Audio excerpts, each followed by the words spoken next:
Olá, amigos! No vídeo de hoje nós vamos falar sobre tronos e principados.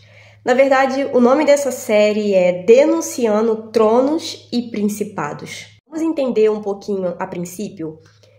Tronos e principados, o próprio nome fala princípios, são aqueles que dão origem a algo. Os nomes que são conhecidos, por exemplo, o trono de Jezabel. O trono de Jezabel não quer dizer que é a própria Jezabel operando, mas é um arquétipo para um espírito que operava nela e se manifesta até nos dias de hoje. Quando a gente fala de principado, a gente está falando de um príncipe das trevas que comanda legiões de demônios. A palavra trono se refere a um governo. Ele está governando sobre alguém, sobre o comportamento de alguém, sobre a forma de pensar de alguém, sobre alguma determinada região. Diferente dos demônios que se manifestam ali na pessoa, com toda aquela agitação, babando, mudando de voz, os principados não costumam se manifestar assim. Eles se manifestam de forma mais sutil, mas não deixa de ser devastador o que eles fazem nas pessoas, nas comunidades, nos países. Para um trono se estabelecer e ganhar governo, seja de uma pessoa ou de uma cidade, eles precisam de duas coisas nas pessoas. Pessoas feridas não tratadas, traumas. Em relação a lugares, eles precisam de legalidade, precisam de autorização do homem. Brechas, iniquidades, pecados, pactos, eles que dão origem a formas de pensar, a comportamentos, a ideologias. Eles estão em tudo, em todos os lugares. Eles inspiram a nossa cultura, a nossa música, o nosso ensino, filosofia, sociologia e até mesmo a nossa teologia, infelizmente, está contaminada. Muito bem organizados. Cada um deles trabalha de uma forma e tem uma função no reino deles. As pessoas que estão debaixo do controle desses principados, elas podem ter a consciência que elas estão ali servindo as trevas, e tem outras que, infelizmente, não têm a consciência que está debaixo de um dominador desse. As que não têm consciência, que faz inconscientemente o que é da vontade desses principados, o que vem de origem deles, elas são pessoas, na maioria das vezes, são feridas. Quando o Senhor abriu a minha visão para ver principado, olha, eu fiquei escandalizada. Porque eu comecei a ver a influência deles em tudo. Nas músicas, nos filmes, nas novelas. É inacreditável. E dentro das igrejas, gente, vocês não têm ideia. Infelizmente, é com muita tristeza. Eu não falo com intuito de julgar essas igrejas, de diminuir. Não é isso. Eu falo com tristeza no coração. O diabo, ele fica um passo à nossa frente quando ele pode operar sem que ninguém o incomode. Então é necessário que venha para a luz, que seja denunciado. Hoje eu vou começar falando pelo trono de Astarote. E esse principado, ele é como se fosse um advogado, mas é mais um advogado acusador. Ele tem várias maneiras de se manifestar, não é somente nesse aspecto que eu vou falar agora. Só que como eu quero deixar essa palavra voltada para o âmbito da igreja, para o ambiente da igreja, da família também, então eu vou ter que permanecer nessa linha de comportamento dele. Então, ele trabalha através da persuasão e das filosofias. Eu vou ler para me poder não esquecer. Ele encapsula a mentalidade do homem, tornando as pessoas inflexíveis e insensíveis. Eu vou explicar o porquê e como ele faz isso, tá? Ele faz as pessoas serem apegadas a uma só forma de pensar e uma forma de agir. Não permite que elas enxerguem com sabedoria e discernimento. É um sistema que repele a revelação genuína. Impede as pessoas de ouvir a voz de Deus, impede o verdadeiro entendimento das Escrituras, impede que as pessoas usufruam das promessas de Deus e não consigam crer no espírito de sabedoria e de revelação. Nas igrejas, ele tem se levantado contra o espírito de sabedoria e de revelação. Então, gente, vamos pontuar aqui. Eu sei que existe muito charlatanismo, eu sei que existe muitos falsos profetas, eu sei que o nosso estado como igreja está crítico, mas isso não interfere nas verdadeiras revelações, na verdadeira sabedoria, no verdadeiro poder de andar no espírito. Isso não acabou, isso ainda é para os dias de hoje. Deus ainda separou os seus remanescentes. Então, vamos separar as coisas para que a gente possa ter uma maturidade em Deus. Ele faz com que as pessoas da religião entrem em uma bolha e não recebam nada novo. Sistema de filosofias, de persuasão, aquele negócio que bota assim num cavalo para ele olhar só para frente, para ele não ter reflexo dos lados. Então, é assim que a pessoa fica. A pessoa fica em uma bolha religiosa, usa o próprio conhecimento das escrituras.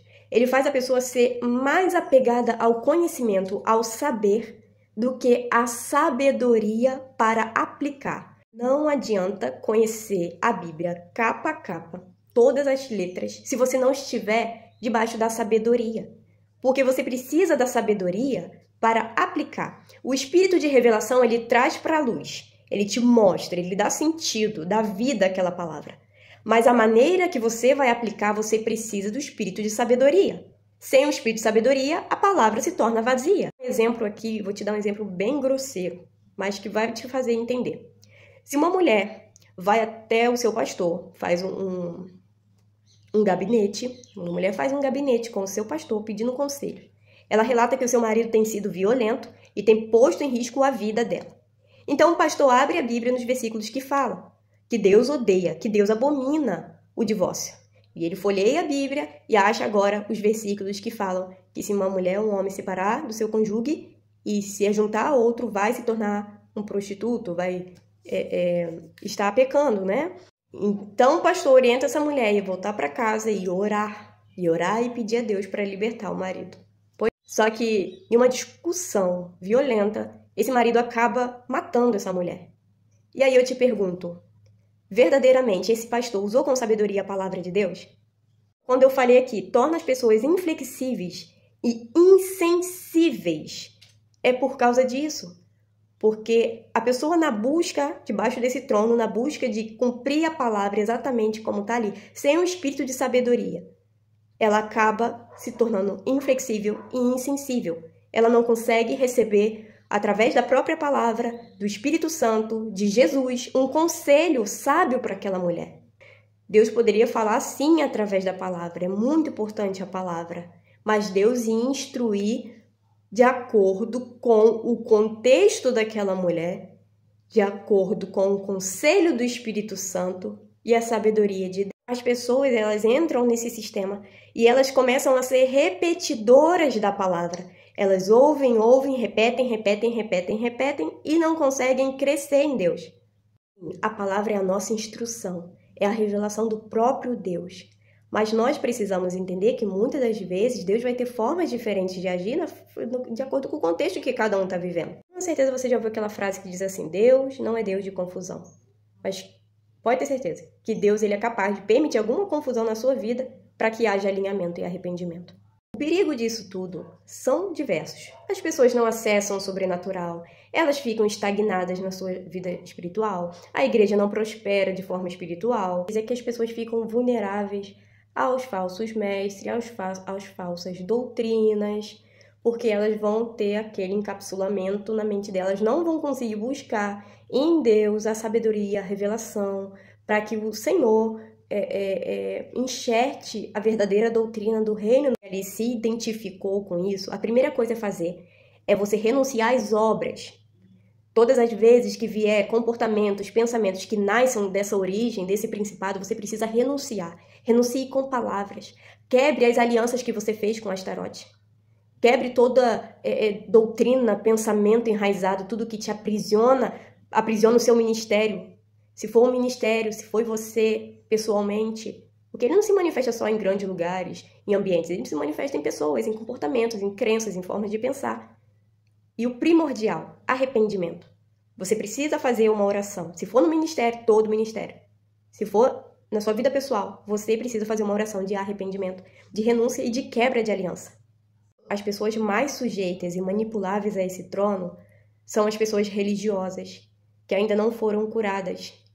Porque a voz, vamos supor assim, uma voz interior, a voz interior, a força Trono é acusação. Lembra que eu falei que ele é um advogado do mal, das trevas. Então ele fica colocando o medo na pessoa e também a acusação, tanto que ela possa acusar os outros, como ela mesma se acusa. Ministérios, um trono, quando ele é estabelecido, você vai poder notar que o comportamento das pessoas são semelhantes. É um comportamento generalizado. É uma crença generalizada, é um pensamento generalizado. Todo mundo pensa da mesma forma, fala da mesma forma, age da mesma forma. É a consequência desse principado. Isso, pessoal, eu tenho aqui outros principados para a gente poder falar. Lembrando, ele se manifesta em todos os lugares, mas aqui o foco é falar a respeito de como ele se manifesta nas igrejas, na nossa vida pessoal e nas nossas casas. Deixar de orar com você agora em nome de Jesus. Se você identificou isso na sua vida, pare esse vídeo e renuncie tudo, renuncie a todas as crenças, tudo que o Senhor trouxer à sua memória. E eu declaro em nome de Jesus que toda aliança que você fez com Astarote agora é quebrada pelo nome de Jesus. Eu declaro que você é completamente liberto de toda cápsula mental. Eu declaro que você é completamente liberto de toda crença que não provenha de Deus, que mina a sua fé, roube você do sobrenatural e de viver as promessas do Senhor. Em nome de Jesus, eu declaro que você tem paz na sua mente, no seu coração e que você é completamente livre em nome de Jesus. Mais uma vez, eu agradeço de todo o meu coração você que ficou até aqui. Envie esse vídeo para alguma pessoa que você acredita que precisa ouvir essas palavras.